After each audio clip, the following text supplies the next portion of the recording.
at 4:20.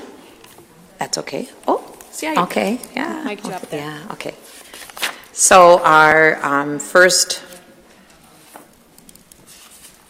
if I can open my, it is our Assistant Superintendent's report.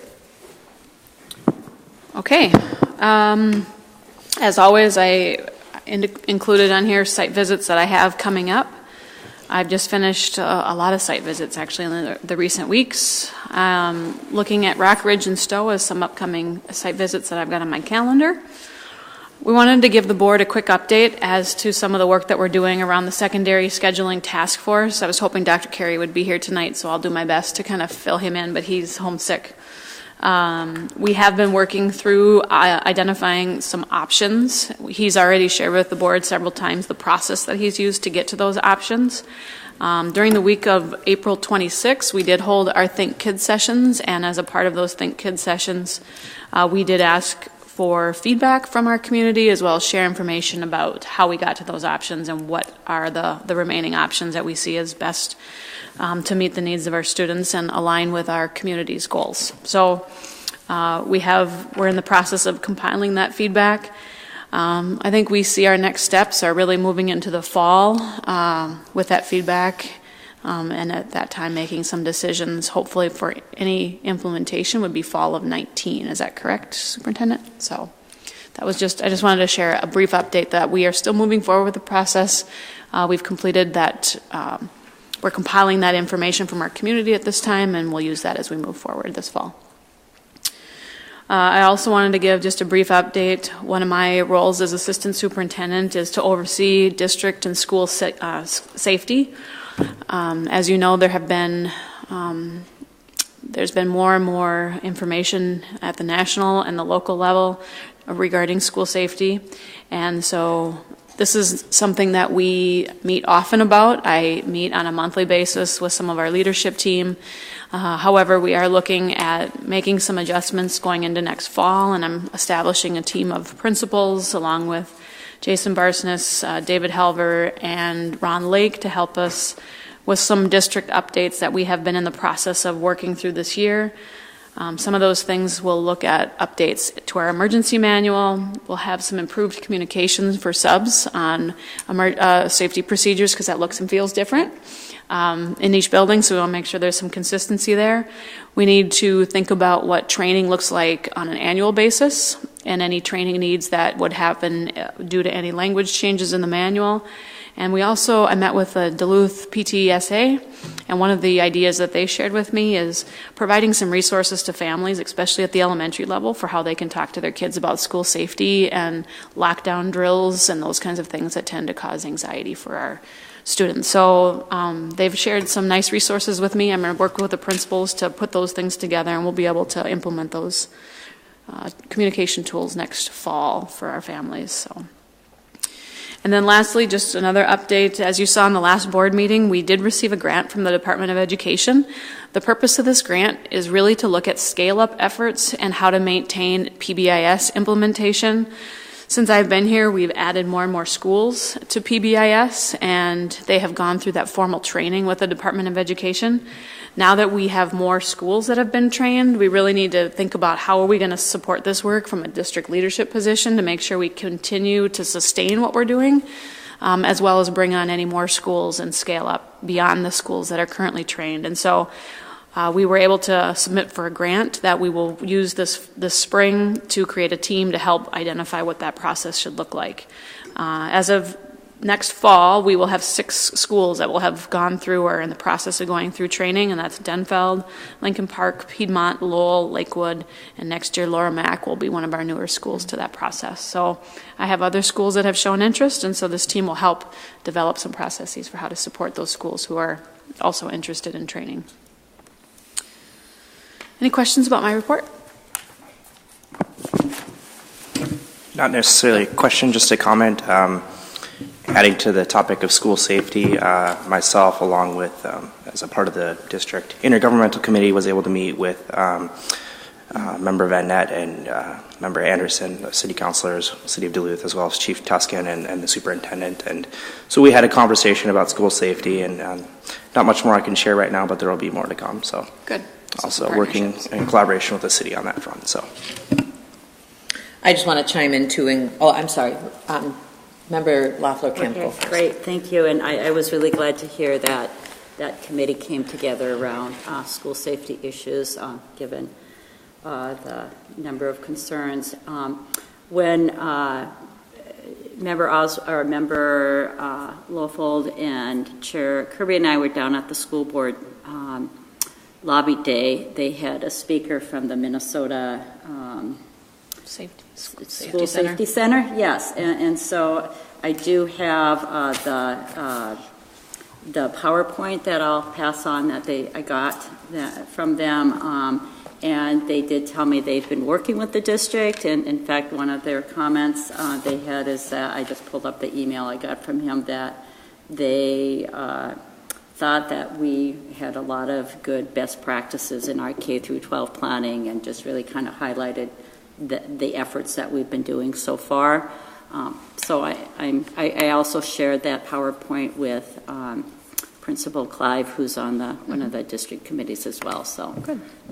So thank you for moving forward in whatever ways, and also I appreciate that you met with the PTSA Council and are pulling them in, because the state national PTA do have some good handouts and resources as well around a lot of issues around school safety and violence. Any other comments?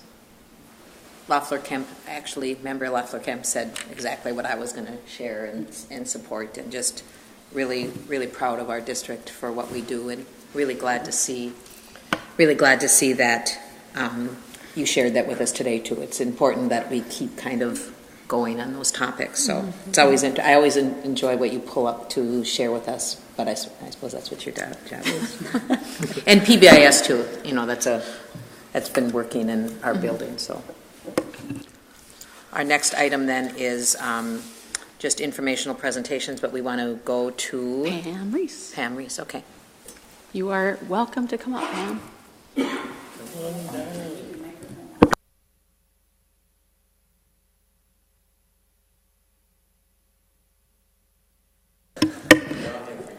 Thank you so much. Hi, everybody. I know you have a lot on your agenda tonight, but I am required by Duluth Head Start rules to do some training for new members. So we'll take care of that piece. And then we also have our federal grant application approval that we're looking for. So we can just turn right to that. I just want to explain one thing. I am representing Duluth Head Start as a part of Duluth Preschool. So our Duluth Preschool program includes school readiness, Head Start, and voluntary pre-K. Under that umbrella, there are things that we need to do specifically for Head Start, school readiness, and voluntary pre-K. And tonight, it's all about Head Start, okay? So if you'll turn to your lovely PowerPoint.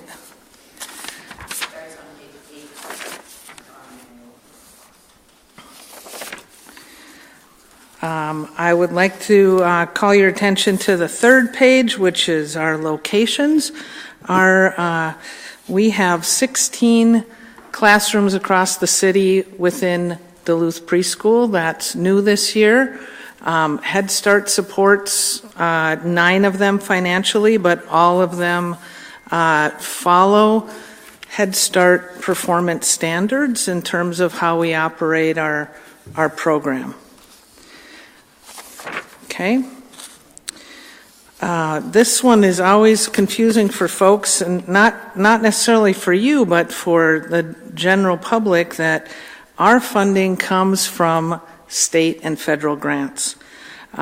Those grants support the classrooms throughout the city, and same with school readiness and voluntary pre-K in certain sites.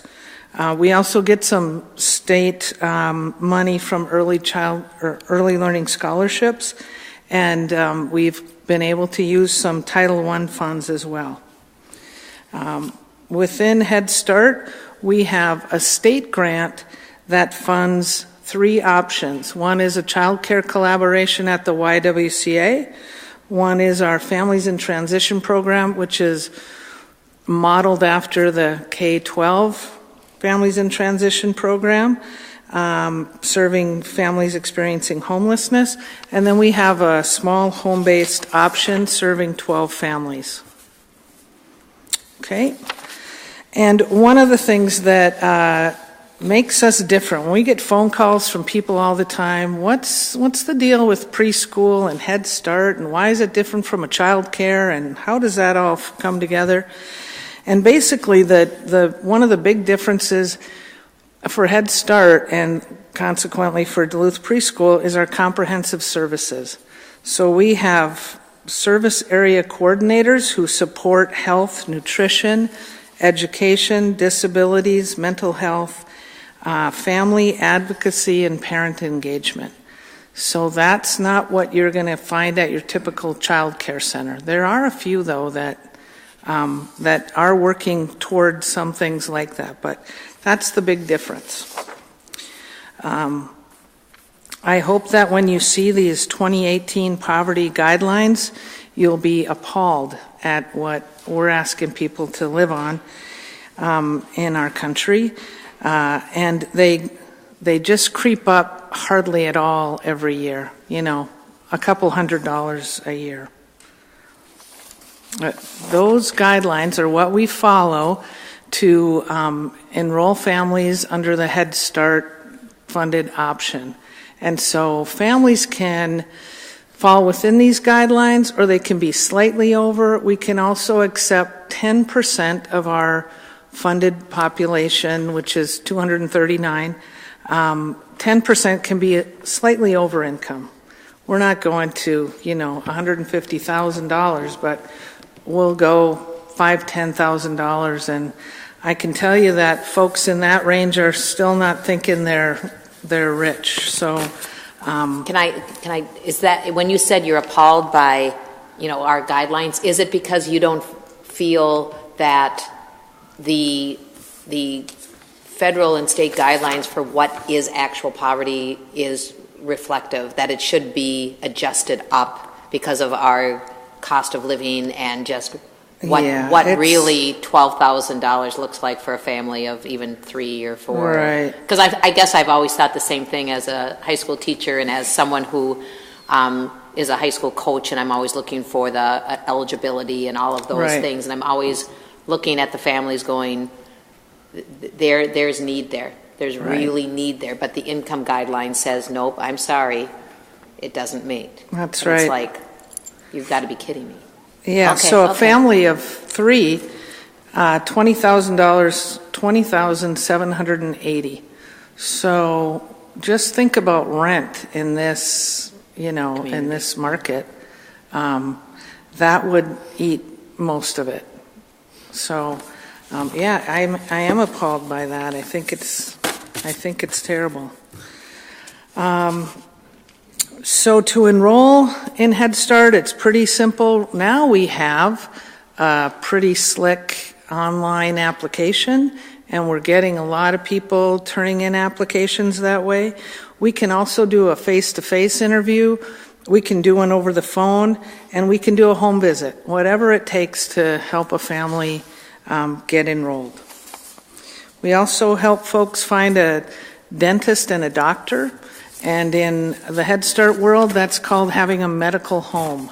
So instead of using the emergency room as the place you go with an ear infection, you have a relationship with a physician that you can call at 2 a.m. and say, what do I do?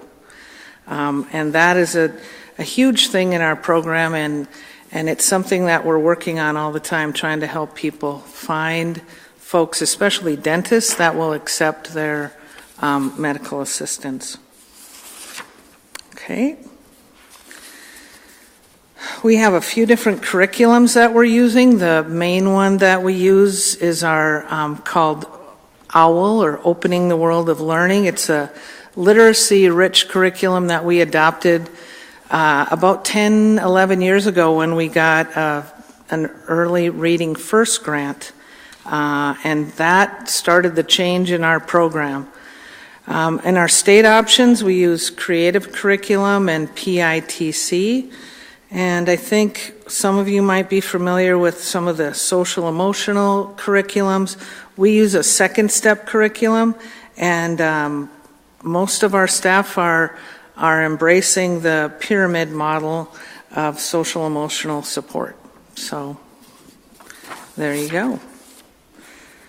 Of course, we have screening and assessment, and beyond these, the social emotional, the health, and the ongoing assessment that we collect data on children 3 times a year, we also in most of our rooms have Minnesota Reading Corps members, and those folks are the ones looking at the data with the teachers and saying, okay, where do we go with this child, and doing some interventions, and then doing a quick kind of a dipstick test again to see, did that make a difference for them, and what's the next step?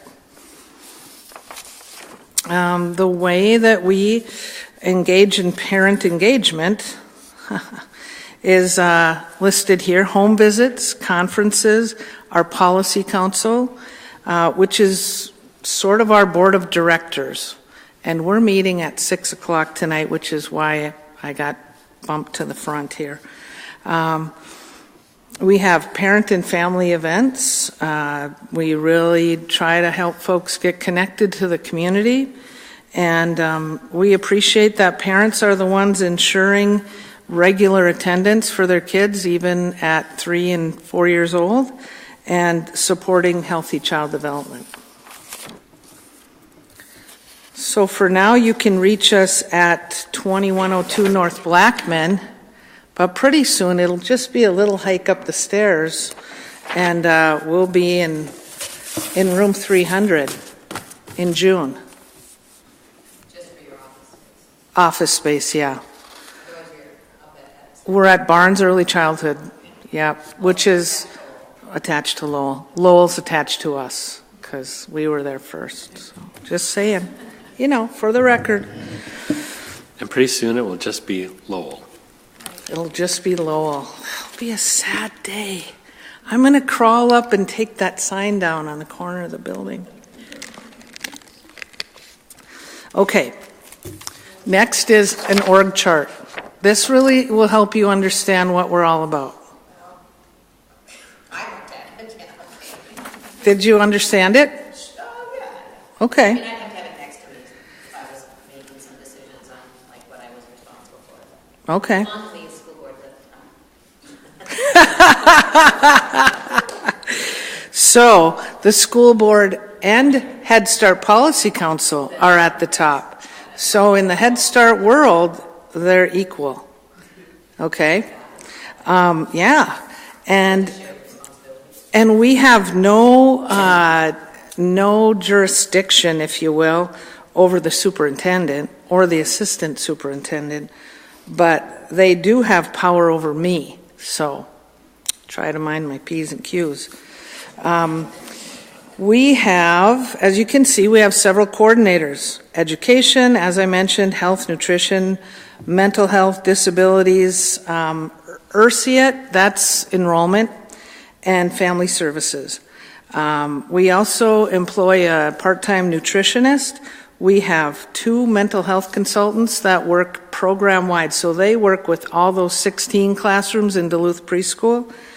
And we have family advocates, teachers, paras, and a recruiter who helps with applications. And I'll tell you, the first staff meeting with that whole giant group and all school readiness and voluntary pre-K, I was just a little scared, just a little bit. It's a big group. Not as scary as we are. They're equally as lovely, equally. One of the things that we put together about 4 years ago is our code of conduct. And up until that point, we didn't really see a need for a code of conduct. But we had a parent who kind of fell off the rails a little bit and was speaking in derogatory terms. This is someone who was on the policy council. And we helped her, straighten that out. But what it made us think about is that we really should have a policy about how we are to behave. And so this code of conduct, I won't read it to you, but this code of conduct also applies to you as the governing board, the education committee. Okay? Basically, we're working together and talking positive and solving problems the way you would imagine. I noticed that bullet point that says the school board understands the role of the policy council and the administration of the Head Start program, so I appreciate that. Okay, so, pardon me? So it's good that we have this to read. Yes, I know I'm not typing on my mic. we can hear you. The last thing you should know about is this piece about shared decision making. So, for example, tonight I'm here to ask for your approval for our FY19 federal grant, Head Start grant application. And later tonight, I will be talking to the Policy Council about the same thing. I think there's only one time that I remember in many years in this program that those two bodies did not agree, and that was when we had to drop transportation. And so it was a really tough decision. The regulations went through the roof with what we needed to provide, and we simply didn't have the money. It wasn't something Head Start pays for or requires, and so it was a real problem that did eventually get solved, but it was a tough time. So we have this shared decision making. We also have an impasse policy, if you'd like to see that at some point, that says if we can't agree, that we will go to arbitration and figure out a way to come together. Okay? Any questions about that? Shared decision? Is this policy, especially the shared decision-making, or just the, if we reach an impasse, is this policy done by a federal or state, or did we create this, or did you create this document with your policy committee? This was created way before my time. Okay. And it is something that is required in a Head Start program. Okay, it says approved in 2004. Okay. School board and policy council approval. Okay. All right. So that's the basic outline of what this program is all about. One part of Duluth Preschool, but in some ways it talks about all the parts of it. So as we look at, action item 2A, is everything that you described there as a part of that initial grant, or do you need to go over the grant details also?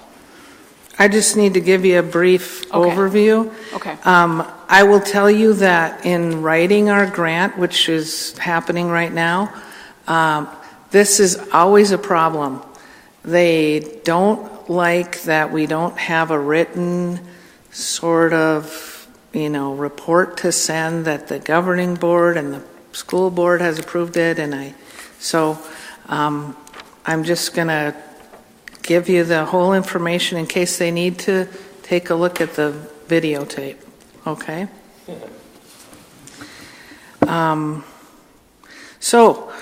For our federal grant application, our operation budget is $2,259,673, and that covers 239 Head Start children.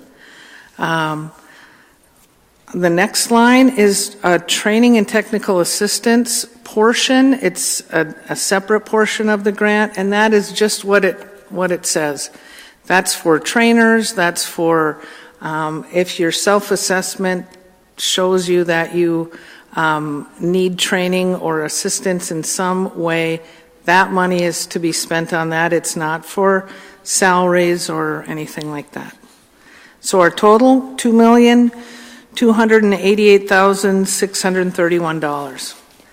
That includes a business manager, a couple of clerical staff that are shared with Early Childhood Family Ed, me, 4 service area coordinators, a recruiter, 9 paras, 9 teachers, 4 advocates, 2 mental health consultants. And in addition to those labor, the non-labor is everything else. Cab contracts, mileage, travel, dues, conferences, meals. You should know there's a small insurance policy on every Head Start kid. That's also something that is required. And indirect charges paid to ISD 709.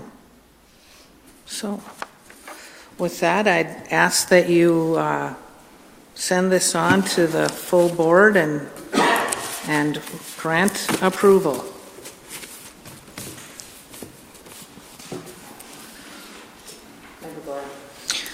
If I may ask a question? Sure. I notice a lot of supports for students in preschool or in these programs, which is awesome, excellent.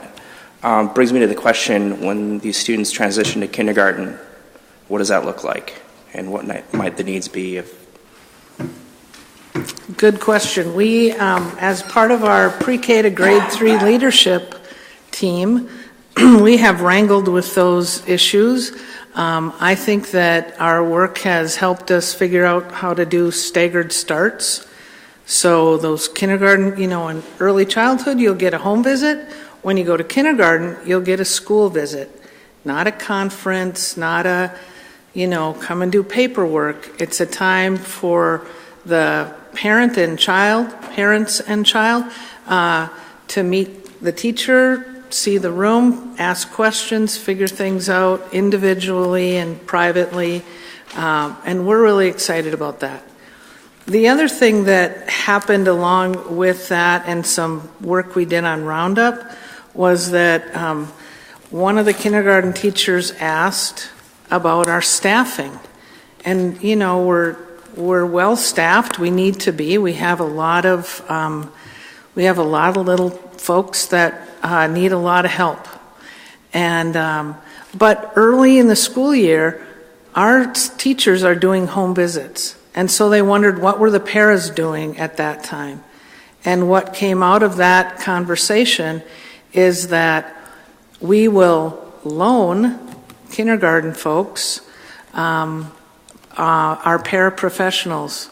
And we've also even adjusted our calendar for some folks who started earlier because they didn't want to be underway in their classrooms on the first day of kindergarten because they really wanted to be able to support children and families coming in. So those paras will go to a kindergarten teacher, will assign them and say, go see this teacher and find out how you can help. So when the kindergarten teacher gets 27 kids who don't know what to do with their lunch and where's their stuff go and all of that, and how to tie their shoes and, all that, we'll be there to help. That's we're really excited about that little, addition to the transition piece. So, does that answer your question? Okay. Just more of a comment. So I think for the board members who are new on the board, you got a lot of great information on what the Head Start program is about, and Pam presents a few times during the year, but I can't stress, I guess, enough to continue to kind of understand the program, get out to the schools where Head Start is, and I was fortunate as a school board member to serve as a liaison to the Head Start parent advisor or parent council And so that is a position that each year we pick a board member to do. And one of the things, I guess, as a comment, I just want to say is Pam does an incredible job training and empowering the parents that are represented from all of the Head Start programs across the city. It's just such a great group of parents, and they really think through a lot of their end of the decision making that Pam talked about and their responsibility, and they really grapple with issues, and they really think through the decisions that they're making, and then that gets brought forward to us as well. And so I urge you, if you have a chance to meet any of the members of the Policy Council, you take the time just to get to know them, find out why they put in the time that they put in to make our Head Start program across the city so great. And it's also been really great to see the changes that have been made with combining our programs. So thank you. As a parent who has had kids go through already, I think some of the changes that you shared with Josh and us are extremely important. So, thanks. Thank you. Okay, got it? All right. And so as part of our school board meeting on Tuesday, we will vote on that grant. So moving on, we have our presentations from our communities, from our public schools, and our first up is Homecraft. Can I just say we do have 3 schools tonight, so I don't know if it's possible to limit our Q&A following our presentations so that we can get through all and recognize. I just thought I'd say that for everybody's.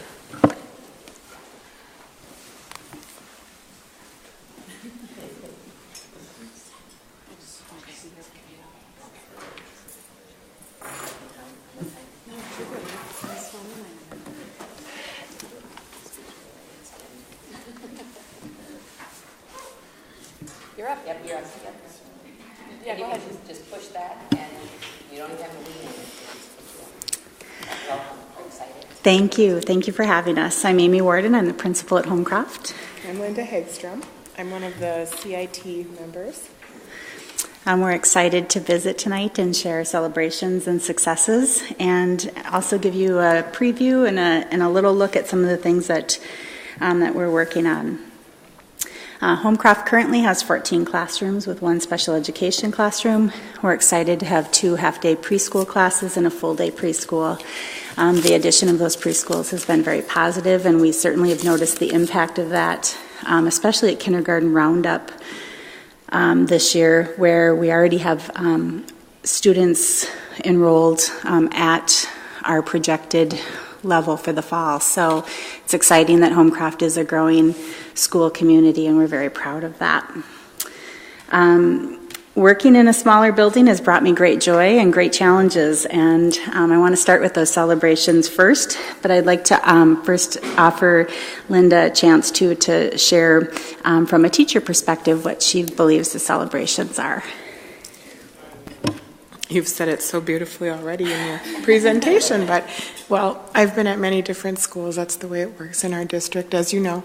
But Homecraft is like a very small school with a very strong community, I would say, is maybe one of my favorite things.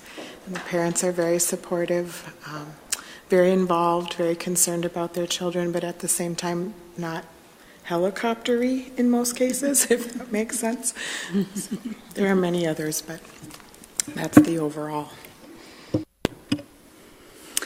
I mentioned the growth. Even today, as I was leaving, we had 4 students that stopped who will be bringing their older siblings with them for next year. So these kindergarten kids that are coming that have experienced that positive K Roundup are also coming and bringing their siblings, which is really exciting. I think the things that I'm most proud of as a school leader are our strong staff partnerships. We've really got a staff that works together. There are lots of things to figure out when you're a small site, and some of those things are creative, out-of-the-box thinking situations, and our staff really partners to do that. We're also really committed to reflection and growth. Oftentimes after we have an event at school or a situation that happens, we'll pull together in teams formally or informally and have those reflective discussions so that whatever the situation is, it's an opportunity for us to grow. We're continuing to grow our climate for staff and students. Security is always a balance with warm and welcoming, and we've had a lot of conversations as a school community about those locked doors and about those noisy locks that people stand in a waiting area for. And so we've had a lot of conversation around that and really built support for what it is we're trying to do and the goal involved. And we have very active parent groups, as Linda mentioned, teams of people who are really committed to finding resources where they don't currently exist to provide the most opportunity for our students as possible. We have, this is our second year with our CIT team, and those members have been consistent. We did have some grade level changes, but our staff felt it was really important to keep the same team.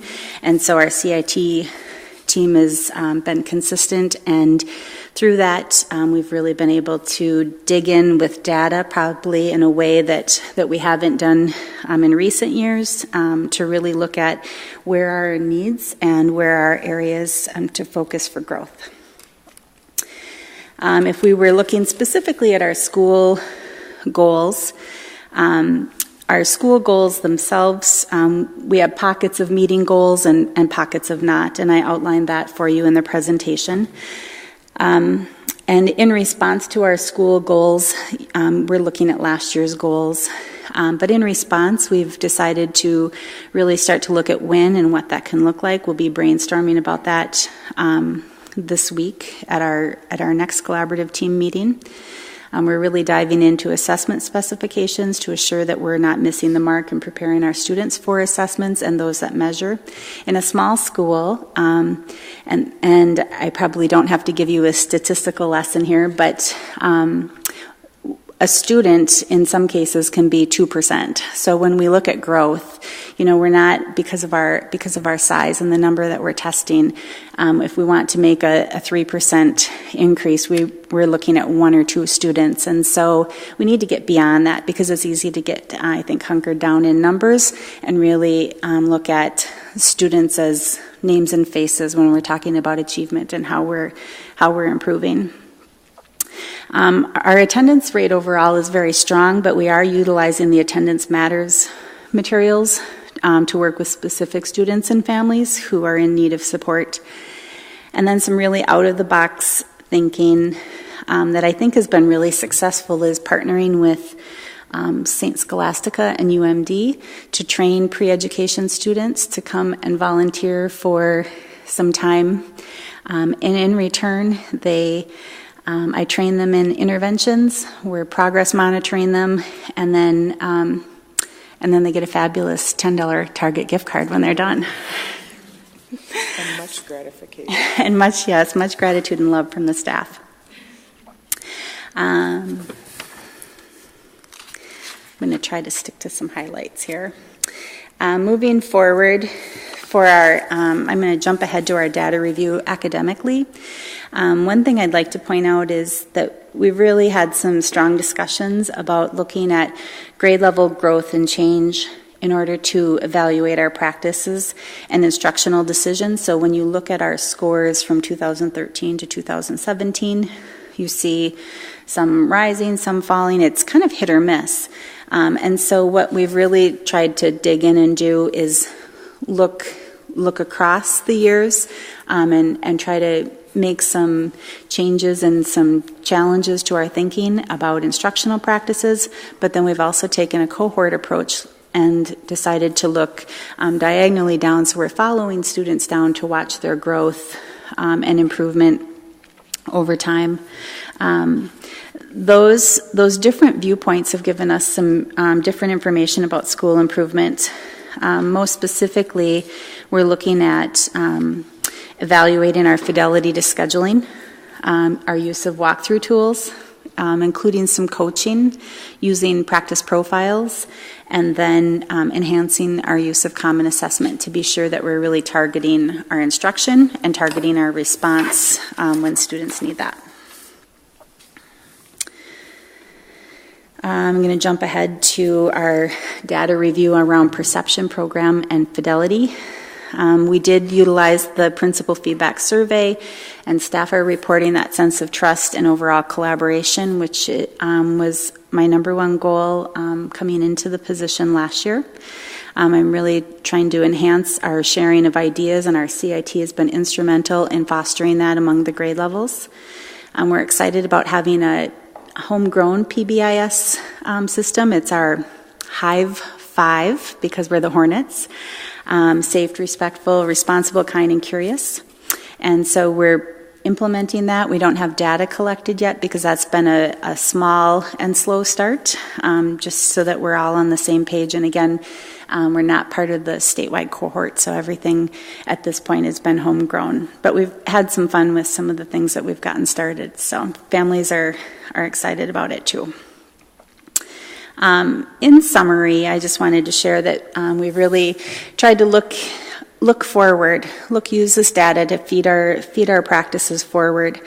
We've completed a staff development survey very recently, and are already looking ahead to what our needs are for next year based on the trends and data that we're seeing. Our MCAs start next week, and so that will certainly inform our practices even more. We've really developed a very strong practice profile in the area of whole group reading. The reading adoption has been exciting, challenging, all of the above this year, but our staff is really excited and grateful to have more rigorous materials, and now it's just a matter of pulling out the key pieces that make it most effective. And we're always examining our core practices. How do we strengthen our core so that we're minimizing the number of students who need intervention and remediation along the way? Our goals this year around proficiency in reading and math are in line with what the state psychometricians would say reasonable goals are for your starting points. And one thing that I'm really watching, last year when I came, 62% of our students entering kindergarten were prepared for kindergarten. And then at the beginning of this year, as measured by our FAST assessments, only 46% were prepared. And so that's of concern, and we certainly have seen that play out through the year. We do have large kindergarten class sizes right now, and we have not, those two factors have been kind of a perfect storm and have created some real challenges. But again, we have a highly collaborative staff who's committed to working together to address that. I think I'm going to open it up for questions with that.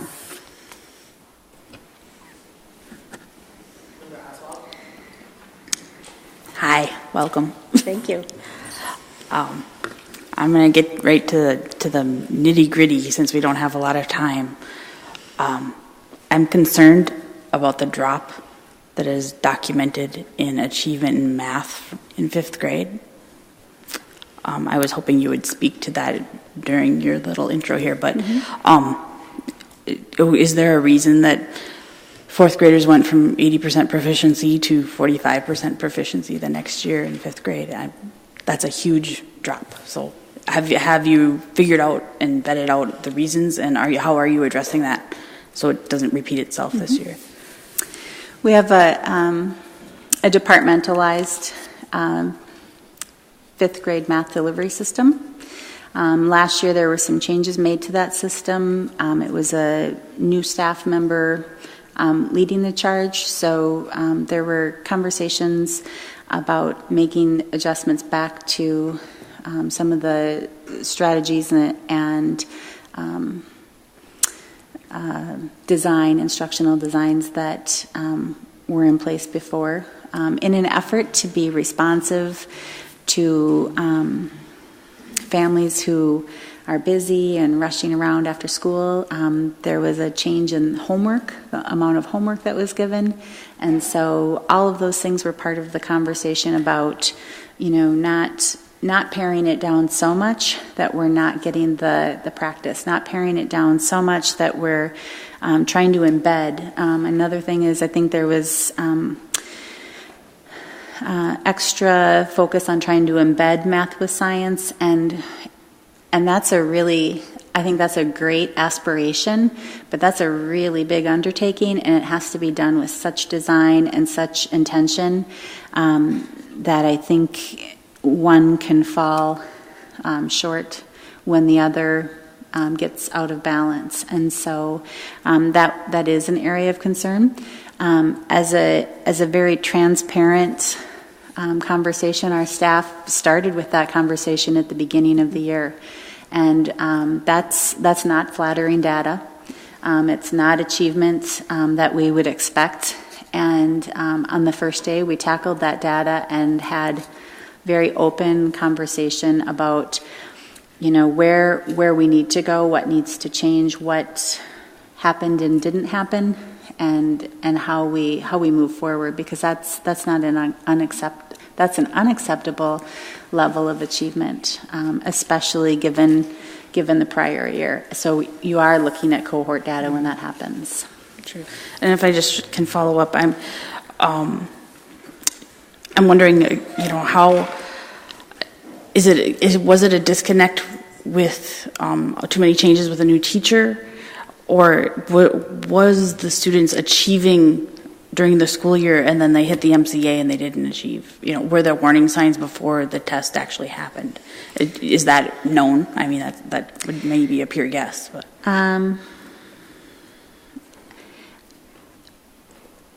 I think there were more elements where there was extra emphasis placed on certain strands, and so I think there were areas where there was strand data that indicates that, wow, that wasn't, nobody saw that coming, like what happened. And so that really did cause us to dig in and look we looked down to the level of testing areas that kids were in, and it really, because the percentage there were 2 classrooms, and because of the 2 percentages, the difference in proficiency was just, again, that 2%. So one student. And so we were looking at testing environments. We were, just trying to see what could it have been. We didn't have any computer malfunctions, any of that. So there were some strands, I think, that were surprising to us. And then there were some other strands where we probably placed too much emphasis. And then when you're measuring with that assessment, it's not lining up with your formative assessment or your local summative assessment. And that data, gets skewed in that way. Thank you. I appreciate how we look forward in these things, and how do we change and support and do things instead of and having productive conversation about how to move it rather than be all upset about it. That doesn't help and doesn't change the future. So thank you very much. Yeah. Just a quick comment. Thank you for this presentation, and I just want you to share with your staff how much I door knocked a lot this fall, families that go to Homecroft, and there's just a great deal of respect for the support to parents, and a lot of great things were said about the staff and Homecroft schools. So please share that with your staff. Thank you. I try to do that every day. Yeah. Without any further questions. I was just going to say thank you. Thank you. Thank you. I appreciate your time tonight. Thanks for coming, you guys. Thank you. And we'll invite Myers-Wilkins Elementary to come on up.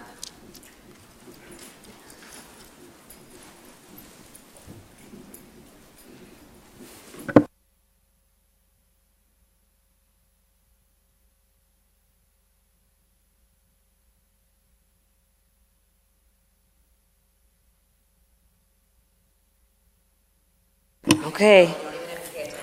I have a naturally loud voice, so let's see how this works.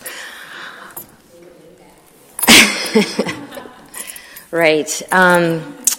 Okay, well, good evening. All right, so I'll start with, so as you can see, actually, this is actually something to talk about is our logo, because we did have, last year we had SEC Design volunteer their time, specifically Mike Sesmic. He redesigned our logo for free. And so that was a pretty big deal, and our kids voted on their school colors, and we kept a wolf, and so it was just a really neat first year kind of project to like rebrand our school. That's been really great. As a matter of fact, we have people from that come in and visit, and they always want to buy our gear with our logo because it looks, I think, pretty professional. So anyway. So we have much to celebrate, I think, at Myers. I call Myers kind of, I guess, I don't know, it's a diamond in a rough. It is a school that is, as you know, very diverse. As you know, we're considered a racially isolated school, and we have we have a little bit of everything. We kind of house and pretty much every program within our school. We have the most comprehensive community school. It's been recognized nationwide, and so there's just a lot of things there that make it extra special, I think, within the Duluth community. So as far as celebrations, what's working, we've really tried to work on comprehensive team planning, digging into standards and streamlining the curriculum and our win time. And that was based off of looking at all of our data that you'll be seeing shortly. Wins, as far as, again, looking at our data, we had the highest reading scores in the last 5 years.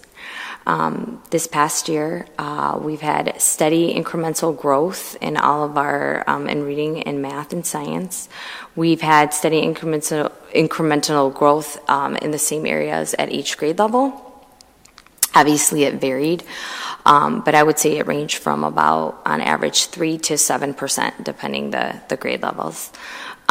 We've also had steady incremental growth with our American Indian population, and it's been a small growth for our African American population, but we recognize as well that there's still a wide achievement gap. There's also been an incremental growth with our free and reduced, small overall growth in math, and that's at all grade levels. What we've really found great success in is our 4th grade math and 5th grade math. We've had the highest achievement.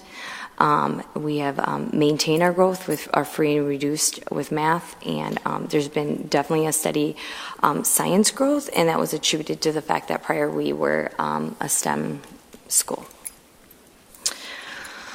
And looking at our CIT members, it's been the same people. The last 2 years, we have a representative from all grade levels, including our reading and math interventionist. Steph Boyette, who was our prior reading interventionist, just retired midway through, and so she was replaced, obviously, by our new reading interventionist, which is Michelle Bowker, and she was prior 2nd grade teacher at our building, so therefore we had some changes there, so we had to add a new member. But overall, we've had the same individuals. In kindergarten, we had some changes as well, just of movement of people, and so we had a new person this past year compared to last year, but they've been a representative all year as well. So in looking at our comprehensive needs assessment, and specifically at our data, there was a data review prior. There were 3 areas that we really just set our goals in, and I had, in the deletion of everything, I had misplaced that, but it was in math. We had a math goal, a reading goal, and we had our science goal, and we met all those goals from last year, from the 16-17 school goals, so I don't have the specific numbers in there. So moving to the non-academic, as you can see, we've maybe a slight decrease in our student population from 424 4 years ago to 412, but not very significant. Our American Indian population did decrease slightly, and we do attribute that to the immersion, low immersion, and since some of our students shifting over. We have pretty much maintained in our African American population and our white as well, and then free and reduced. I will say that if you notice in 13-14 it was 84.9%, and then it shifted down to 73.5%. However, this year we're back at 81%. So yeah, and then we do have, as far as our homeless population, it averages between 7 to 10% of our population in the last couple of years. Let's see here. Sorry, I'm trying to follow here as well. Okay. No, I'm just, I had jumped 2 slides ahead, I apologize. So in looking at our data overall, you notice that there's been significant gains with our American Indian population from 37.5 to 50%, which is slow, incremental, steady growth, and you want to be able to maintain that, and we have. What we've noticed is with our Black population is although there's been growth, it hasn't been, and it's been small, and so there's a lot more work that needs to happen with that. With our white population, what we've noticed is that even though we've been able to maintain, we haven't been able to grow the way that we should be growing as well. So there's more work that needs to be done there. But with our 2 or more races, there's been great increases with our academic growth. Our special education population, there has really been no movement, and that's an area that we definitely need to work on. I will say that currently our SPED population has maintained at about 25% of our building. So that's just work that we need to continue, and we've really honed in on and talked about as a leadership team. And then our free and reduced as well, there's been growth, and it's been small, but again, we need to continue growing in that area. Our math data for all of our students, it's decreased, and so again, that's concerning, and that's something that we've been talking about as a leadership team. If you notice across the board, I mean, overall, there's been some maintenance of some groups, but again, overall, it hasn't been really an area that's been of focus. And so we're currently talking within the leadership team as to how we can start addressing our tier 1 in math, and then to strengthen it. And then what are some things that we need to look at as far as intervention pieces in our tier 2 and tier 3. As far as looking at reading proficiency by grade. So one of the biggest pieces that we walked away with in looking at our data is that our kids who are not making proficiency are just not making the gains that they should. So the growth. And so we really need to focus on that area of not proficiency and no growth of our students to really summarize that. Data review as far as perception, program, and fidelity. So based off of the staff survey, so there were 2 surveys that we gave last year. One was through just the principals, and then the principal survey, and then we also gave one because we're received the Achievement Integration Fund. We have to give a survey in regards to that to reset our 3-year plan. And so through that, we were able to get the following data, which is As far as staff, between 25 and 40% feel a lack of support with PD, and that's PD overall, whether it be through, things that come through the district and then things that come like building-wide as well. And then 25% of staff feel they can't specifically speak up in the building. As you know, there's been a transition with leadership within Myers, and so there's just been a lot of, just speaking to that. Ms. Heilig was there for a very long time. With new leadership, there's just new adjustments that need to happen and new growing pains and getting to know and building relationships. As far as the parents, one thing that we noted was that in their survey, it was mostly female and white, which isn't representative of our school population, and that's something that we've been talking about. How can we get various a representation of what our school really is. But parents overall that did respond were very pleased. The big thing is school events, of going to school events is the timing. And they overall feel communication is okay. And we've been working, meaning the community school, in regards to how can we strengthen that so we can get more of our families to come in and participate. Overall, as far as I talked a lot about what's our working and wins. As far as the non-academic data, one thing I want to mention is that we really feel like we've tried to really ensure that we are filling out office discipline referrals, so we have data. And so last year was our first year with baseline data as far as how can we address the behaviors within our building and what are the behaviors that are reoccurring. And so we feel like we were really successful with that last year as far as a baseline year and then continuing that into this year so that we can really start addressing that. We were able to set up school-wide expectations that we agreed upon, being just respectful, responsible, safe, which is kind of beginning works of PBIS, and then we're looking at whether or not we want to start some PBIS work going into next year. We did, as a staff, decide that we wanted to adopt mindfulness, and so all of our about 90% of staff has been trained in mindfulness part 1, which is just what it is, just basic knowledge of it.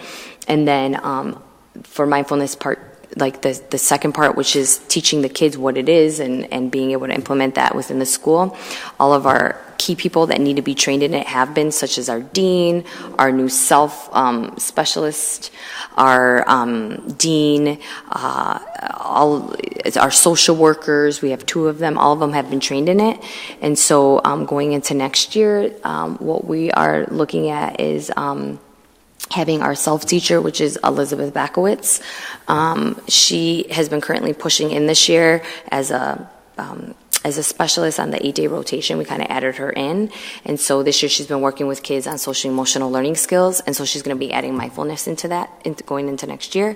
And so now all the teachers have that baseline to help so that the kids have a tool that they can use to help deal with behaviors or when things are occurring. Since we do have a high number of kids with trauma, that have experienced trauma in our building. And then we incorporated and started a wraparound team this year that integrates with our attendance team. And that was to address all the mental health concerns of students and decrease the truancy numbers within our building as well, because we identified that as a need.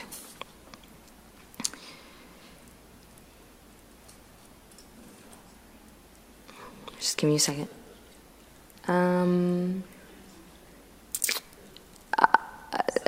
Our prioritized concerns that we had was improving our attendance data. We do have the highest number of students that are truant. It's about, I think, either 52%, is it 52 or 54%, and focusing on our social emotional learning to decrease the number of suspensions and address the mental health needs within the building. And we have been talking with our community school, specifically the Together for Health, as to how they can help support that. And then focusing on the academic improvement for our African American or Black population and special education populations. So as far as school goals, it's obviously to increase our achievement within reading and math, and that's pretty self-explanatory, and reduce the achievement gap. And so our action plans as far as initiatives were MTSS, continuing the work with MTSS, working on our PLCs, mindfulness this year, and the balanced literacy. With that, the last 2 years, our building has been working with Elisa Brent through Visions for Learning, and she's been working with our staff on balanced literacy and help with the implementation of Wonders. And I kind of briefly explained the mindfulness. Our teachers took online coursework for mindfulness. And so most of that, about, like I said, 90% has been completed with that. And then the continuation or the beginnings of practice profile work, we've been focusing on that this year as well. So that kind of sums it up.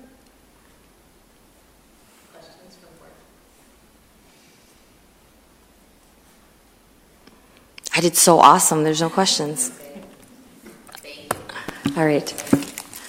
All right. I am going to slip out because I have a parent PSAC meeting, so I don't want you to think I'm rude.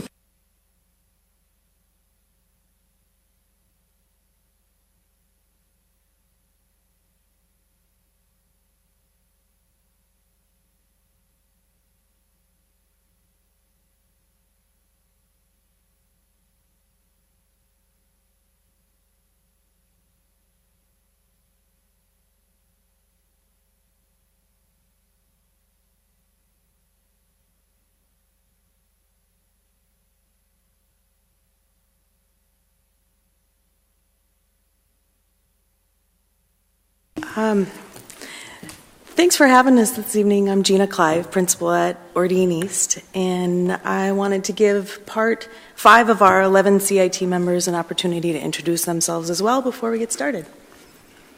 I'm Lisa Fuller, and I am videotaped, so you're on YouTube right live. Not out here yet. I'm Lisa Fuller, and I teach 7th grade U.S. Studies. I'm Julie Erickson. I teach 8th grade health. I'm Tanya Jackson. I teach 6th grade math and science. And I'm Ray Jackson. I'm the assistant principal. Thanks for having us. Unfortunately, we had to reschedule from, I think it was January was our initial date, and I appreciate you accommodating the adjustment to April. So you may have had our presentation for quite a while, but I'd like to go through just a couple of the slides here before we get into the story of what really happens at Ordine East, because stories need to be told. Celebrations. Some of the things that we're proud of. The proficiency of all students in all 3 tested areas. Understand that every student at Ordine East takes the MCAs, all 1,040 of them, math, reading, and then our 8th graders in science. And since 2012, when the district had started our 5-year plan and goal setting, we have increased in proficiency every year in all 3 tested areas. That's a huge celebration. Back to our staff, back to our students, back to our families. Our achievement gap has narrowed. That has been an intentional, focused effort, looking at all students, all demographics. And we listed out here within reading and math specific student groups where we have decreased the achievement gap significantly. And a focus of ours last school year was on our students feeling connected and actually teaching and understanding what does that mean to be connected within your school community. And you'll hear a little bit more about that connectedness piece in a little bit. Next slide shows our 11 staff members from a range of different departments.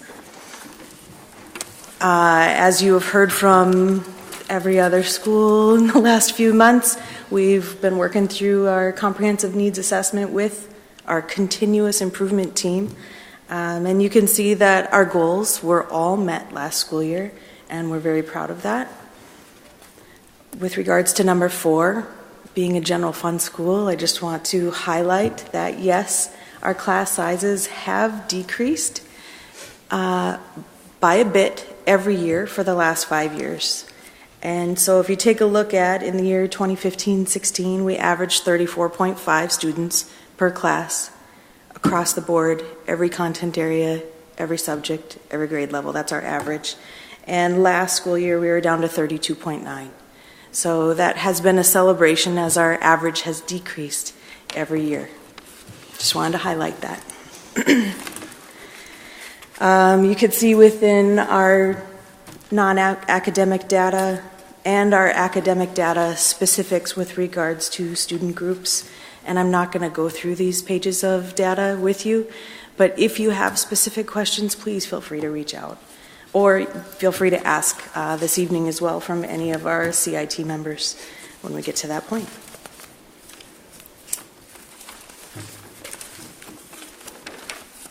I'm going to keep on rolling. And another slide. There were some examples of some of the pieces that we used with regards to receiving data and surveys and intentional work. But going into the comprehensive needs assessment summary, our successes. Ordine East is a professional learning community. You may hear the acronym PLC over and over in a variety of different ways. We have been very intentional as a site, as a whole school, to be a professional learning community, and we're divided into collaborative teams. Collaborative meaning we're interdependent. We rely on each other in order to achieve success. And you're going to hear some of the stories connected to that interdependent collaboration amongst our teams in just a little bit. There are 3 pillars with regards to a functional PLC, or professional learning community. And back in 2014, we started on that focus on learning. That was our first pillar. That was intensive work. Then shifted into our collaborative culture a couple of years later. And this current school year have focused on results, the 3rd pillar. Another success through our CNA is realizing that most of our students have made medium to high growth, regardless of where they are with their proficiency. Last school year on their MCAs, most of our students made medium to high growth. That was new data for us that we hadn't had in the past, and we're working really hard as a team and as collaborative teams broken up by content areas to understand that and who are our students and what truly impacted that growth. Along with successes, we've got concerns. Continuous improvement is where we're functioning. Prioritizing some of our concerns prioritized towards our students that have not been proficient and their rate of growth in reading, math, and science. How can we focus in? How can we target? How can we use research-based best practice to reach all students? Because you'll notice within our goals, if you read back in our goals, our focus is all, but narrowing in on specific students with specific needs, and particularly this year with our students that have not been proficient in any of those 3 tested areas. Through our work as a CIT, our best practice focus has been on the embedded formative assessment processes within all content areas, not just reading, math, and science, as well as increasing engagement, because we know through research and through our practice that makes a huge difference. Also, with regards to MCAs, we know that embedding our content area literacy into curriculum, meaning reading within content areas that's not just English, what type of reading actually happens in math, in science, in social studies, in music, in industrial tech, and being intentional about our content area literacy, we know that that is an area of need, area of growth. So as I mentioned in the beginning, some stories need to be told, and through our actions, we've got a few to share with you. And we're going to start with Tanya. So I want to talk a little bit about our math professional learning community. No, collaborative team. Sorry, Gina. Collaborative team. Lots of I want to talk about our math, both our cross-grade level collaborative team and also our 6th grade collaborative team. I started at Ordine last year teaching 6th grade. And so when I went into our dean, we had common summative assessments, and we spent a lot of our collaborative team time looking at our common summative assessments. Worked through those last year. This year we've really focused on our formative assessments. And in working with our math interventionist, Tim Churchill, we have written 35 formative assessments that we've given, that we give weekly to bi-weekly. All of us do that, and we come back together in our collaborative teams, look at our data, and we talk about what to do with that data. And then we break up our wins. I don't want to steal win, but we break up our wins to where Shelley Williams, one of the 6th grade teachers, teaches one skill that kids are struggling in, and we take all of our students and we put them into Shelley's win, and then I take another skill, and then John Poktrovinsky offers math enrichment, and we place kids in there. And so through that win process and through that formative assessment process, we're really able to truly get kids what they need. I wouldn't say we get it done all the time, but most of the time that's how we're using a lot of our collaborative team time. And we also then work with Tim Churchill, our math interventionist, and he will look at our formative assessments with us, and he will push into our classrooms. And sometimes he'll take my whole class and do a math workshop. Well, I pull kids into the hallway and work with them 1-on-1, 2-on-1, 3-on-1 to do a quick intervention with them, and then get them back to class, which has been really, for I think all three of us do that. John, Shelley, and I all do that, and it's been transformational and really figuring out, starting to be able to diagnose where kids are struggling in our math work. Or sometimes Tim comes and he pulls kids, and we do a math workshop. And so what we have noticed with that, and the third thing is Tim pulls about 12 kids a week that are really struggling, and many times those are kids that we're doing SRBIs on. So we'll have Tim pull those kids. Interventions on. We'll have Tim pull those kids into a win for a sort of a deeper, smaller intervention weekly, which has actually pulled kids off of that assessment track. I've had several kids go through that process, and I've been able to say, this is working for them, so we don't need to go any further with them. So it's been great in that way. What we've noticed with this process is that our kids are a lot more engaged, partially because they know that we're not going to let them fall behind, because they know that if they struggled with a formative assessment, myself, Shelley, John, or Tim is going to come find them, and we're going to sit with them and help them. We've also noticed that our grades, our end of term grades, have gone way up to the point where at semester we all sat down and said, is this authentic? Because we're not, I had one class that had all A's, and I was like, we should really look at it. But when we looked at it, and we looked closely, they are really achieving well. Now, not all my kids are getting A's, but they are achieving really well. And what we've noticed is those common summative assessments that we did last year. So last year what we were doing was anyone that fell below proficiency, we were having them retake, and we are retaking at a far lower level this year. Last year I'd have probably 20, 25 kids that needed to retake. This year I have maybe 5.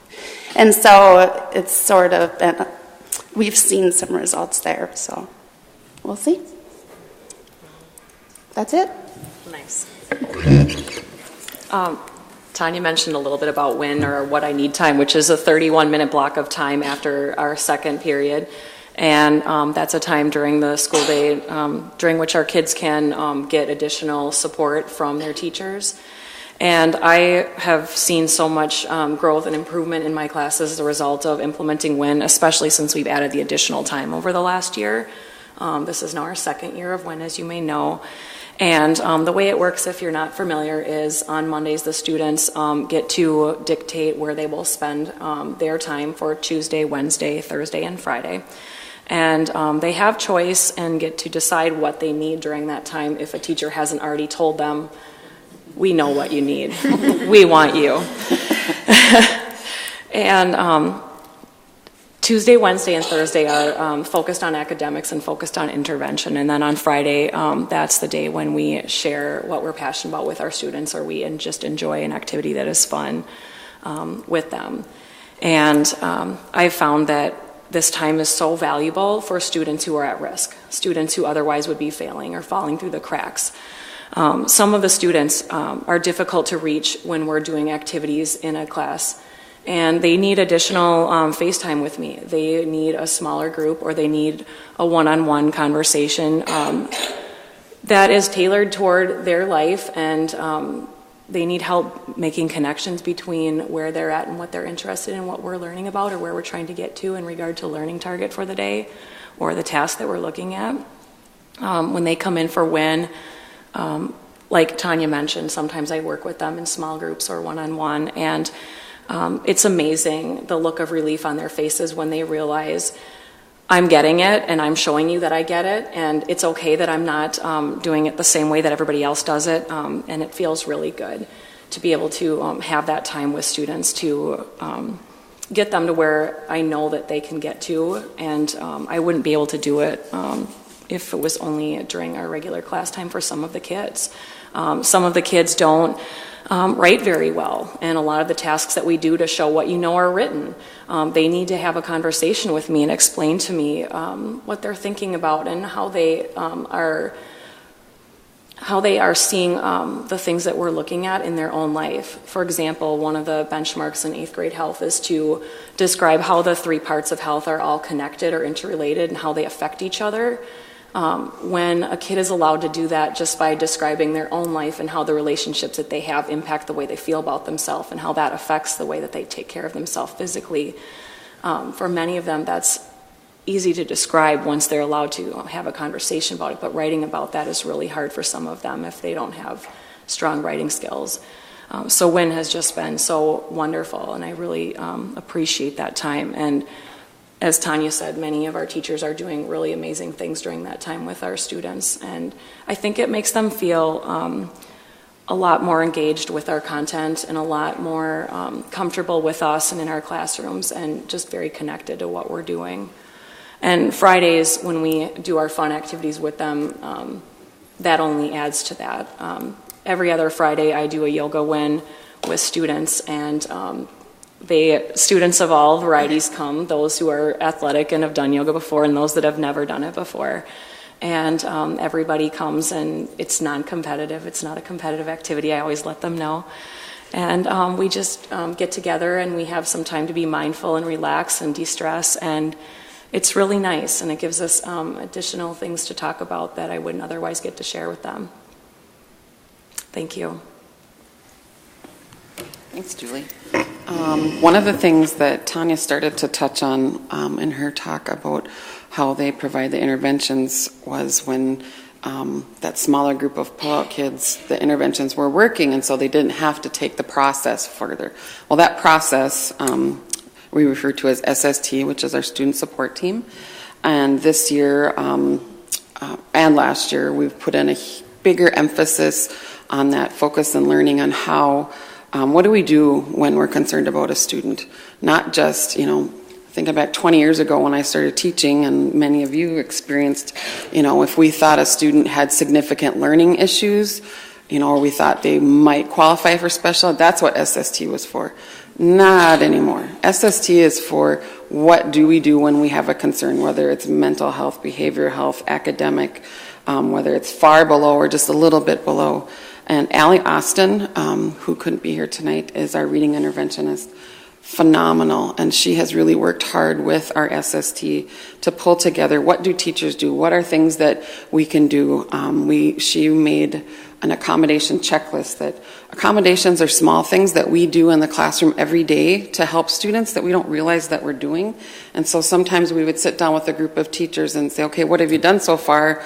And they're like, well, well, we have it all written out in this checklist, and oh, yep, I've done this, and the simple things such as, sign their planner for their parent, or, preferential seating, or, just a bunch of different things that doesn't affect their, what they're expected to learn. It's not a modification, but it's things that help significantly, and sometimes that's all what a student needs.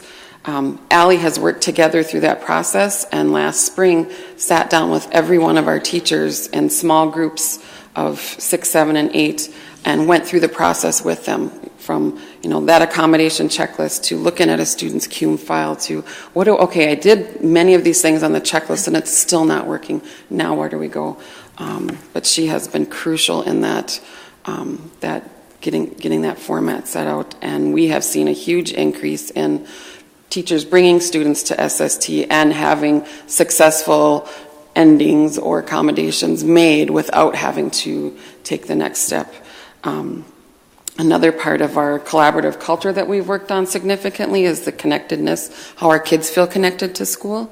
I think in one of our slides it mentioned a huge growth and jump in between one year to the next. I know one year only 8th graders were surveyed, and then when we saw that huge jump, we surveyed all kids, 6th, 7th, and 8th grade.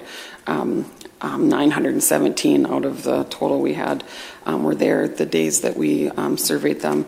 And it was amazing to see that. Other questions that were asked were, do I understand the expectations of my teachers? Do I have a teacher that feels, or that I feel like I can go to? And all of our results were significantly increased. In the fall, right before conferences, during our WIN time with our kids, we spent the first few weeks of school in the same WIN group without switchings to help build some of that the culture, that getting to know your kids a little bit better. And we did an activity with them. We each had a puzzle piece, like about the size of a piece of paper, and talked about how do we all fit together. And each of them wrote on their puzzle piece and put them on their lockers, things like, I feel connected to school because of a teacher specifically, or being involved in this activity or this club at school, or many of them, friends or friend groups, or many different things. But it was really nice to see that they could put a face and a name to what made them feel like they belonged. Another big passion of mine this year, last year and this year, is celebrating. Often we celebrate small or big things like, honor roll and merit roll. Well, not all kids make the honor roll and merit roll, and they're working really, really hard, but they don't ever see that recognition. And so I've added in, I meet with kids each grade level multiple times throughout the year, but at the end of each grading period, we have our celebration meeting. And that is all about, we do acknowledge honor roll and merit roll, but I started their challenge this year from first to second, second to third, and so on, of increasing their GPA. So no matter where they were, whether they were at a 3.5 or a 1.5, the challenge to them was increase your GPA. And the numbers every grading period have gone up significantly. To see the students, and I can see specific faces. In 8th grade alone, we had like 42 kids, and one student in particular who I didn't even think would stand up because never really have been acknowledged for anything, especially grades, but increased her GPA from something really low to like a whole grade level high. It was like a 1.2 to a 2.2, which was significant. And she stood, and with the rest of the kids who I called up, I brought them up on stage, and she smiled. And just from kids who don't ever get that kind of acknowledgement, it's super special to me. Another thing I've added into that is kind of shout outs or recognitions, student to student. I send out a Google form, and they fill out the Google form. Who do they want to nominate? Students can nominate a teacher, staff member, another student. Staff can nominate a staff member or a student, and then I read those aloud as well. And so it's just more acknowledging of the amazing things that they do, not just grades, not just increasing, but also citizenship kinds of things. So I could keep talking. I'm going to share a personal story from my experience with when and with relationships and what we do at Ordine and are able to do at Ordine because of the structure that we have put in place. I had a student a few weeks ago, take my win that I had last year as a 7th grader, and now she's in 8th grade. And it was my Friday drawing and sketching win. And she was writing in a notebook. And so I was talking to her and saying, do you sew? Are you still sewing? Because she was a big did quilting, and she made me a pillow last year, and she said, yeah, no, I'm not really into that anymore. I still do that a little bit, but now I'm really into poetry. And I said, oh, she goes, would you like to read one? And I said, sure. And so she gave me the poem, and I read it, and I got goosebumps from it. And I told her that, and she said, thank you. And then she sat down and she kept writing, and then she came back up to me. And so over this we had this 20-minute interaction back and forth, and she was talking about, I think it would be really cool if we had an assembly where people could read their poetry. And we had the whole school there, maybe in the gym. And I said, oh, do you think the whole school? Is that what you would want? And she said, well, yeah, I think she was going for a poetry slam. And then she sat down, and then she came back and she said, even just a club, even just a group, where I know there's a lot of us that would really like to have a place where we could read our poetry to each other. And she mentioned a couple of other names from last year. And I said, really? Do you think those kids would want to come? And she said, yeah, I do. I really think. And then she kind of stood off to the side, and somebody else came and talked to me, and she stayed, and I could tell where she was. I could really kind of read what she wanted from me. And finally, though, it took her a long time. And finally she said, would you be willing to do that? Would you? Because we really need an adult. And then she said, because there's those of us that really feel invisible and that nobody ever really sees us. And it would be really cool if we had a place like that. And interiorly, I was just like, what? You're one of those kids? I had her last year, and she's kind of shy and she's kind of quiet. But I had to think, you feel invisible? And then just in the light of everything that's been going on in the country. And we know those are the kids, not her in particular, but they can really not only cause problems for themselves, but cause problems for other people. So I said, well, let me think about it. And I talked to Ginger Backus, one of our counselors, and we are collaborating on putting together a group like that.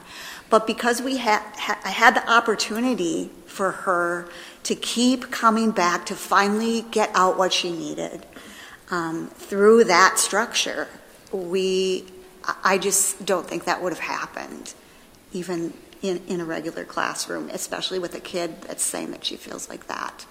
So that makes me really excited about the opportunities that we have to work with making growth, because and school safety and everything else. So. Empowering people to be effective is number one. It's for our kids. It's for our staff. It's been our focus for years. And I'd come across this quote from Ralph Waldo Emerson that kind of sums up Ordine East. What you heard here from some of the chapters of our book, he writes, what you do stands over you all the while and thunders so loudly that we cannot hear what you say to the contrary. What the staff of Ordine East does on a daily basis is amazing, and I am so proud of them and to work with them. They make a difference every day.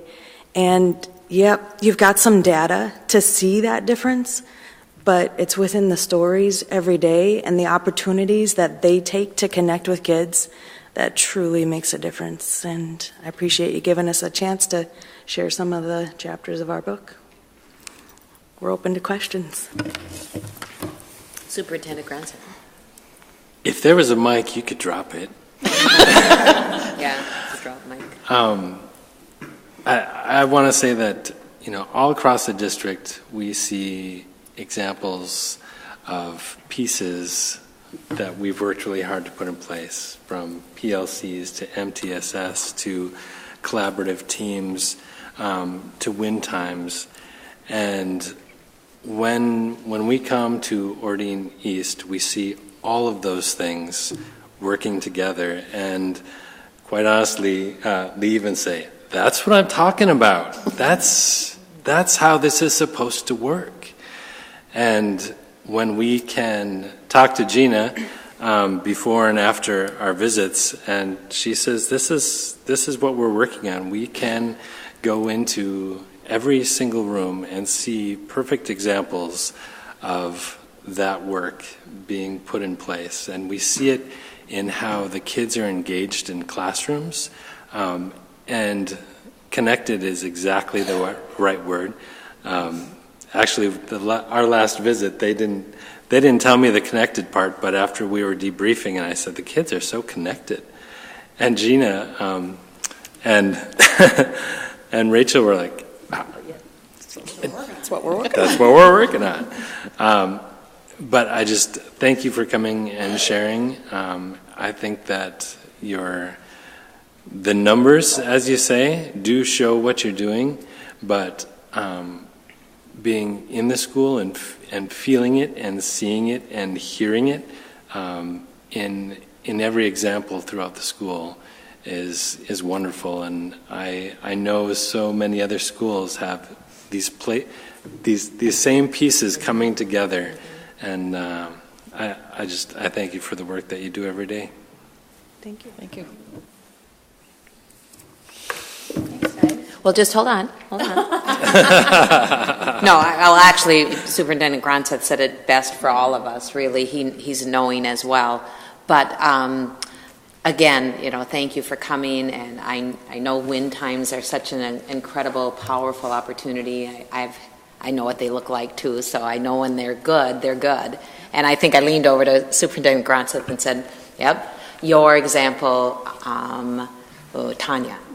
Of how you use win time to then teach a skill set, and everybody else kind of goes to different wins depending on what the skill set is really where I think the whole concept of win came, 7 years ago or so, maybe 7 to the high school. I think the high school adopted it first, 5, then and now we're in the elementaries. So, and I just hope that too you're willing to serve, and I know you are because I've seen you all at different PD events throughout our district, serving our district to help us in a collaborative way to move things that are working to share across districts, across schools, to ensure that it's a good model, and we're going to continue to make sure it works in all of our buildings. And thanks so much. Can I give a shout out to Lincoln and say Yes. Yes. I don't know how to You make stole it work. from them? But so Lincoln, I think, was St. Scholastica did some PD with math teachers this year, and I think that was started in the Lincoln.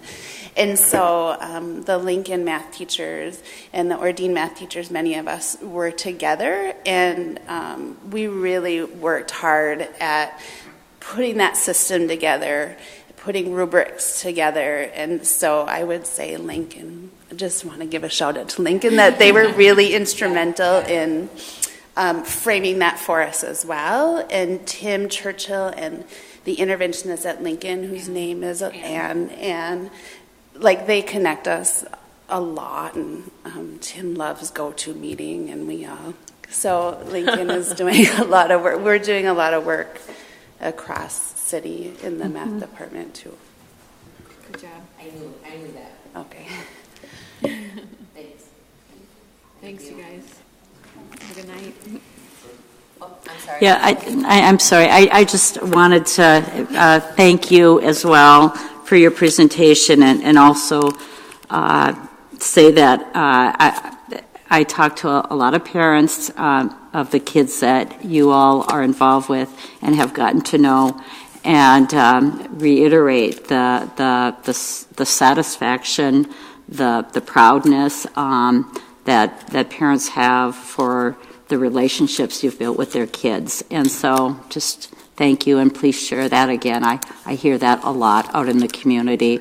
And I also am so impressed with the wind opportunities. I remember one day, I look at websites a lot, and I went on the website and I was like, oh my gosh, if I was a kid, which one would I do? There's like 30 options that sound fun for Friday. And so thank you for providing that piece of what really makes a great middle school. I know there's many things you're doing, but that piece has been so important, and it's been fun to see it evolve when my daughter was there, and just hearing it evolve now. So thank you.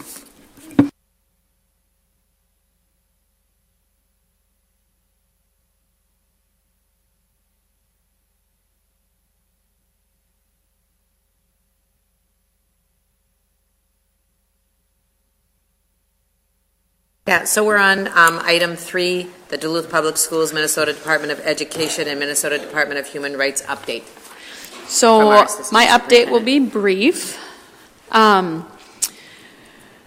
As you know, some districts in the state of Minnesota are working with the Department of Human Rights, and we are indeed working with the Department of Human Rights and looking at our discipline data for all student groups and looking at disproportionality. And so we wanted just to give you a quick update tonight.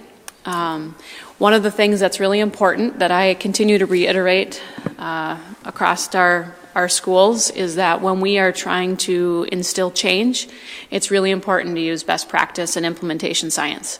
And so that always starts with really good data analysis and really knowing what your data says and what story your data is telling you. And so in the upcoming weeks, in the weeks to come, I'll be working with our principals and teacher leaders to start looking at some of our data so that we can start to develop a plan that will be more of probably a 2 to 3 year plan that they will help develop in response to this disproportionate data that we will likely see, that we saw in some initial findings.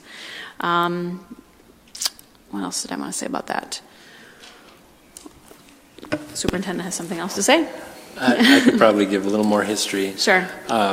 As you know, or may not know, this is one of the goal areas that we were working on quite a few years ago, and we made significant progress on those goals. In fact, in the first year that we were doing that, we had reduced our suspension rate by about 50%. Since that time, we've had a lot of turnover with staff. We have and principals. That's what I mean. Oh yeah. Almost half of our principals are new. We've hired hundreds of teachers and realized that we need to revisit this work. And so last time we did this, we had a similar time where we went through the data, identified the needs, identified where we need to do the most work, and then set our goals and staff training and practices. And so we'll be revisiting this work. And regardless of who's leading the work, we will lead the work within our district. But we know that if students are not in class, they cannot achieve, and that when we have certain student groups that are out of the classroom, it's contributing to our achievement gap. And recognizing that is part of our World's Best Workforce Plan, that will lead our work. That will be front and center as we try to begin to develop those plans moving forward. Lana? Thank you. I'm the one that shared with the board the out-of-school suspension document that I got at an open public meeting for EAC, which was handed out there. And I was concerned that I had to see it there first. I wish that the board would have gotten that when it had been created, knowing what it meant. And I would really hope that when you create more data that you send it to the board, because we don't know the extent of what the problem is. We just know the rumors and what we're told and whispers, and I really would rather operate from a concrete perspective than to have to wonder if the gossip I hear is true.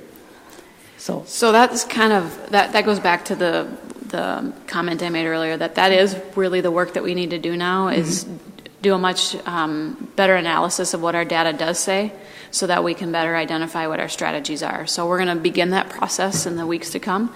And as that starts to evolve, we will be bringing that information back and have a more in-depth conversation with the school board about our next steps, but wanted to let you know that we have begun to start to engage our staff in that planning process. Thank you.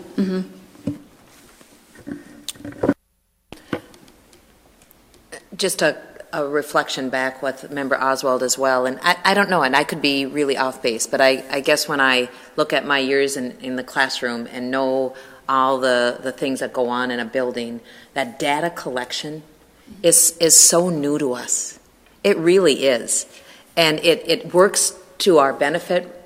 I mean, it allows teachers and curriculum to be, specifically related. And the same thing, data for attendance, data for, suspensions, data for infractions, data for things that happen in hallways. I mean, teachers and administrators are the ones that are asked to report on that data or to fill that data out. And we need to know as staff how important that is. There are times when, I think that we have to take a step back and know that this data collection and our ability to know it and start using it is not something that's, years old. Or am I off base? I mean, I think that, and I worry about it in a way, as we are chipping away at our staff, both in the school district or in the buildings, and chipping away at staff that's here in our CAB building. Who's gonna read the data? Who's gonna import the data? Because I watch my administration stay long into the night because they've got to add the data that was collected so that we can do the necessary work. That's within the classroom, and that's within our buildings and our safety and all of our work there. And as we chip away at our staff because we want to make cuts away from the classroom, we are putting a large amount of burden on very few people to collect data. Now, that doesn't excuse our work. That does not, I'm not making excuses for our work that needs to be ahead of us with with human rights and with reporting and with getting, but I just want, at least from my perspective from inside the classroom, I want you to know that I think, in my experience in high school, data collection is just becoming available for us, but it also needs our input. Well, a couple things on that. One is in some initial conversations, one observation I have is people make assumptions about what the data says before they really do that data analysis, and so that's really important. And people also jump to solutions before they look at the data. And so those are two really important things that we need to keep in mind. The other thing is this is not just the work of our principals, that this is really a partnership between all of our staff and working together. And how do we work with our paraprofessionals, our teachers, and our administrators to do this work? So I think I'll go to Member Oswald. I echo your concerns that we don't have enough staff to crunch the data. I do know that we do have data collection systems, as in why would we have Infinite Campus and all sorts of things. But I do want to highlight that the Department of Human Rights had enough data to identify us as one of 34 schools. And I don't know what that data is. I haven't seen that data.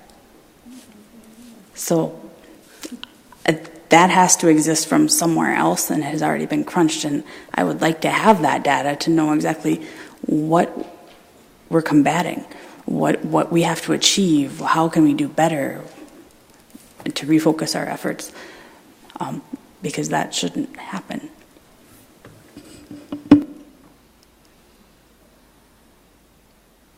Man. Yeah. Oh, I'm sorry. I didn't see that you put the light back on. Superintendent. Yeah. As Amy said, the data is the piece that we are digging into right now. And although we have data repositories such as Infinite Campus, making sure that those are being entered with fidelity is also a part of the work that we need to do, because if people are entering it in different places within that program, when you do a data pull, you can end up with different data. And so looking at that data is part of the process that we're going through. I do know that the state data is what was pulled from DERS. There were a lot of questions about how that was pulled. I know that there were, I think it was 43, not 34, but it's something of that accord. When we have met with them, it was unclear as to which data they pulled and how they were looking at those numbers. One of the data points, for instance, is are you looking at number of days or number of suspensions? Are you looking at number of incidents versus number of students?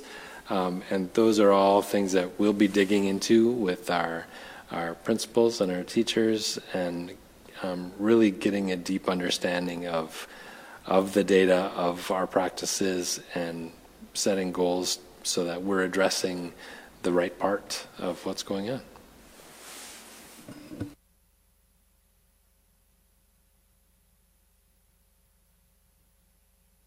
Moving on to the next part of the agendas are just some notifications and of grant applications, right? Mm-hmm. And I don't have to read those right now, or I do? No. I do? Okay. We have some grant. Oh, actually, isn't there a lot of grants? Like there's like, or is that further on in No, this is a lot of grants here. Yeah. I can talk about the first one. Okay, why don't you? The first one is a grant that I helped put together with the principals of Denfeld, Lincoln, Piedmont, Lowell, and Laura MacArthur, Myers-Wilkins, as well as some residential sites. The Department of Education offered an opportunity to hire literacy coaches for the next 2 years, and so we did apply. We have not heard back whether we will receive that grant, but it's specific to those buildings. Schools that had the highest free and reduced lunch rates were more eligible to apply for this grant. So we worked specifically with those buildings in completing an application.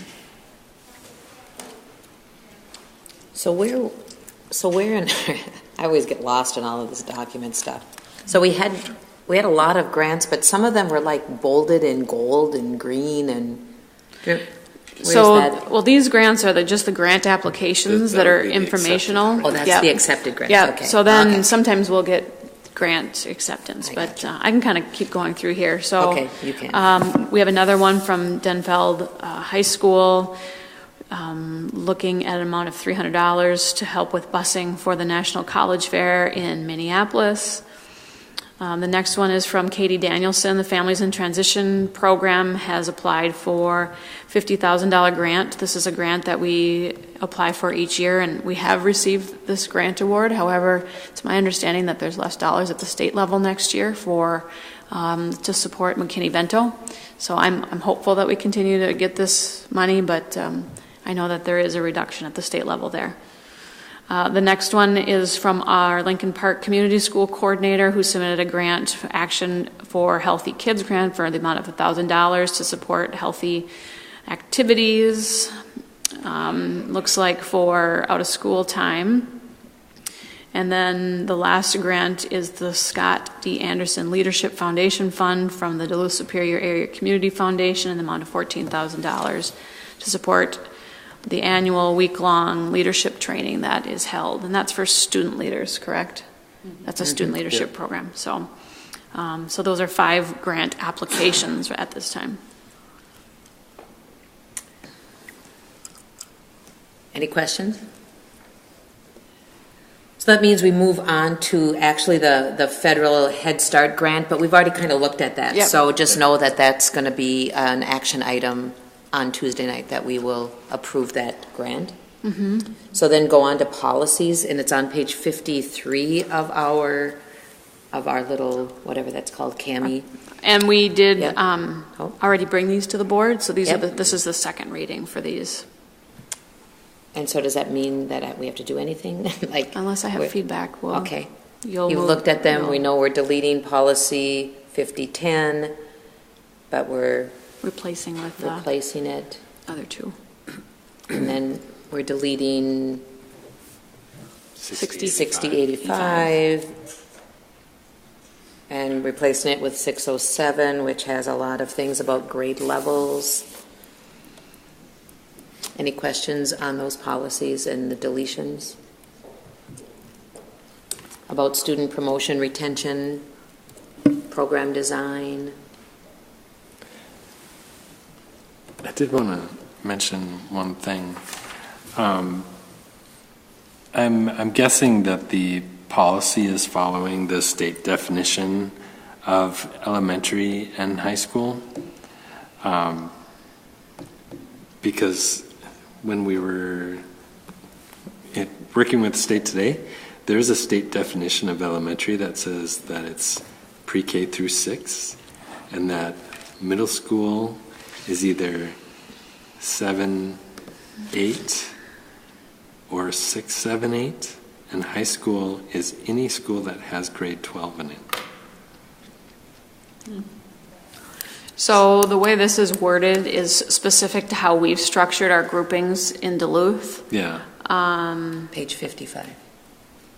So I can double check to make sure it aligns with any definitions, but we did get this from the MSBA. I'm just wondering because it is referencing the statute. Okay. I'm wondering if that statute is where that definition is. Mm-hmm. So we'll review grade level definition for the policy revision. Yeah, so either we take out that it's recognized by the statute, or Yep. Is there any, so it says on page 55C, first grade means a program designed for students 6 years of age on or before September 1st. Do we have families that are still, delaying the start of their 5 or 6 year old because they have a late summer birthday, so that they actually would be entering kindergarten at 6? Not so. The section you see in this policy actually comes from our old policy. So some of these policies don't align. When we delete some policies and we adopt the new MSBA policy, sometimes language gets lost because they aren't equal. And so this was to be consistent with what our current policy says, because it wasn't in this model policy. But this does come up as questions that we get.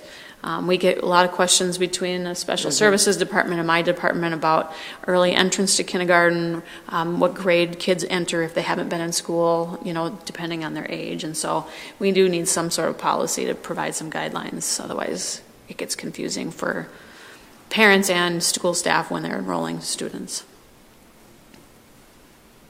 And so we're looking then to adopt this on Tuesday, because we have done the second reading, and we don't see any need to.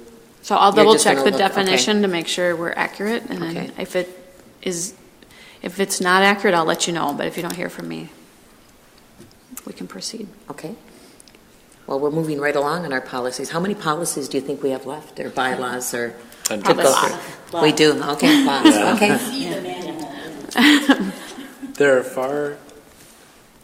There are far fewer of the new policies than the old policies.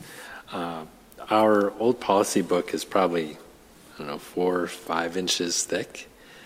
And so for every policy that we adopt that's new, we could probably, we're probably taking out, you experienced it, you were taking out 3 or 4 that's being replaced by something much more succinct.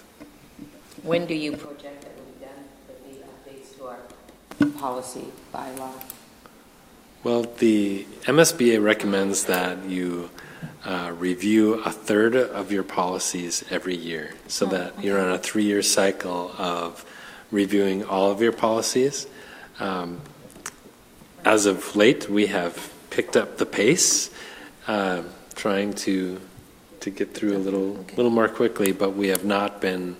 I think once we get through the transition from new policies to old, it will be a much more efficient process. Then I would imagine once we got all of Turn on your light, please. People outside can't hear you. Once we get through all the new policies, then we'll have a new policy book that we will again then review on a regular basis, but we'll go much quicker because we've already done a lot of work. Okay. So next we're on to acceptance of grant. I had a question on that. Oh, I'm sorry. No, it's okay. I guess it's more of a comment. Here, I guess I'll put in my annual plug-in for MSBA says that one of our main functions as a board is to set policy, and they highly advise that we have a policy committee, and we don't. And I've always advocated, and I'm still asking for us to create a policy committee, and I would love to be on it.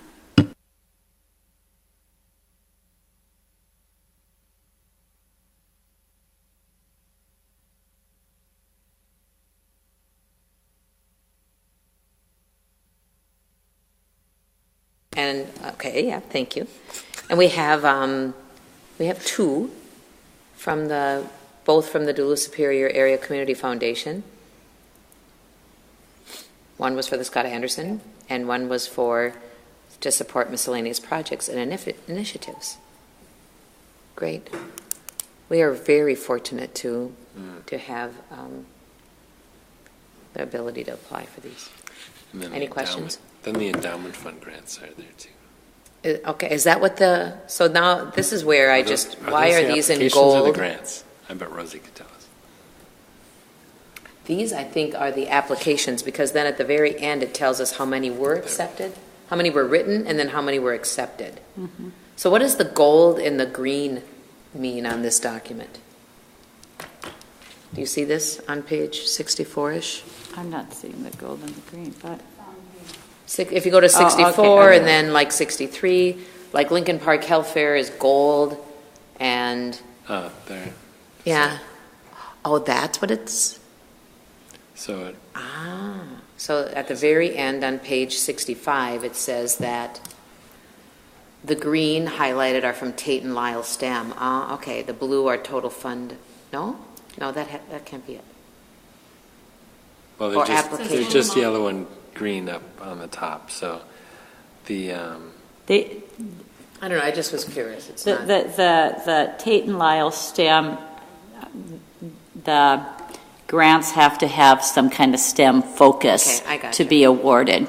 Is basically what it means. So 4,500. So the green are the STEM are from the Lyle, and the yellow were the ones that were accepted. Okay, yeah. Or not accepted. No, because there's zeros there. And okay. I have a question on that. I'm just browsing through the different schools that all applied for a potential grant. I see some schools missing, and I'm just curious how the application process is to advertise to allow teachers to put in a request. Okay. So, I serve on that as your school board member, and this is a second year I've served on it, and I will say that the committee, which is made up of many retired teachers and some current teachers as well, make many attempts to get the information out through principals, through every school was visited by one or two of us as board members, where we presented at a staff meeting. Bernie Burnham from the DFT also sent out multiple reminders to teachers of the process, and so there were kind of many attempts to get the word out on it, and the last 2 years even that I've been on it, I know they also looked at just streamlining the process to make it a simpler grant for teachers as well. So multiple ways, but it is really up to individual teachers to choose to write it. And then there is a committee, which I did not serve on the committee, that reviewed all of the grants. I approved them, but I did not sit on that committee because I felt that wouldn't be a fair process. So does that answer your question? And each year they come into principals meetings and schedule time to give a presentation, make sure they schedule time in each building and answer any questions principals have. So. They have a brochure, they have a website. Yeah. Yeah, go on their website. Actually, now that I look at this, I know exactly what this is because retired teachers come and visit us. Yeah. And share and try to encourage us to apply for this because they say they really want us to do that. And teachers are busy. It's mostly driven by teacher and principal leadership. But there's specific things that they will fund and there's specific things they won't fund. But it's a good thing. And they always have, just so you know, you can look through on their website past grants, so teachers can get ideas on what they will fund and what they won't fund as well. So